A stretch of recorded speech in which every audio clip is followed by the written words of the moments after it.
This is the World Submarine Cables Map. I want you to think of South America as 1, Africa as 2, and Australia as 3. Notice how there are no cables from here to here or here to here. You might ask, why is that important? Here's why. The reason you will never see these cables connected is because look how far the distance is from 1 to 2 and 2 to 3, and the vastness from 1 to 3. But some globers will still say, what about these cables here? Oh yeah, you mean the short distance right here? But you might ask yourself, why is that important?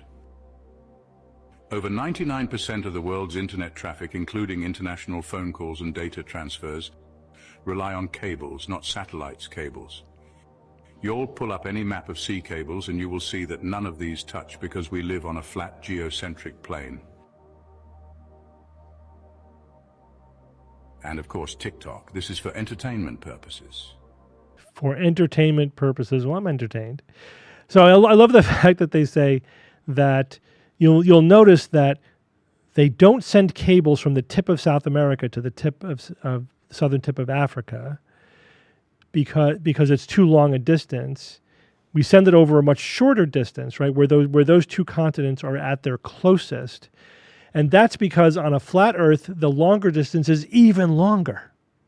Right? But of course, even on the global Earth, which is the globe, is reality, that's the shortest distance between the two continents. So that's where the cables go. Why would we lay cables over the much longer distance just because they're not as long as on a flat Earth model?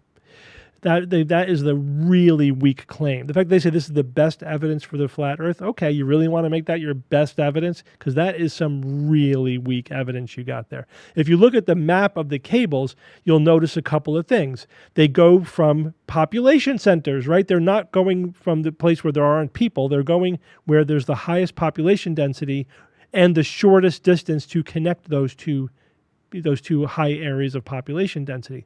That's where the cables are running. So this is the argument here. It makes absolutely no sense whatsoever. Of course, that's par for the course because the flat Earth makes absolutely no sense whatsoever. We could talk about it in 100 different ways. Of course, the big way is that it would be impossible for the Earth to be flat because of gravity, right? Gravity collapses things into a sphere. There's no way for a flat Earth to not collapse down into a sphere. So the flat earthers have to say, well, gravity is a myth. There is no gravity. Oh, then why do things fall to the Earth? Well, because the Earth is accelerating at 1g through space. Really? How is that happening? And how, is the entire universe accelerating at 1g? And how would that even work? And what would that even mean? It's nonsensical from the top to the bottom, which is why they have to reach for such completely ridiculous, weak evidence as this cable argument.